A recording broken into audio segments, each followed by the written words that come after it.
Hello everyone, in this video I'm going to show you how to copy YouTube channel link. So for you to be able to copy YouTube channel link, yes, I can get it done.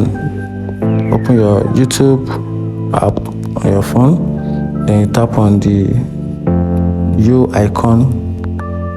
Once you tap on it, then tap on the gear button.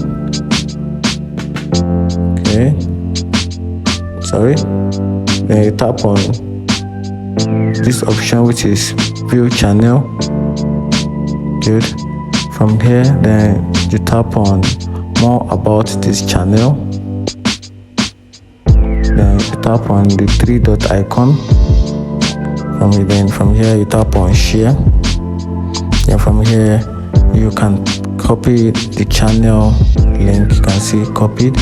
Then from there you can share your channel link, and that's it. If you find this video helpful, like and follow for more. Thank you.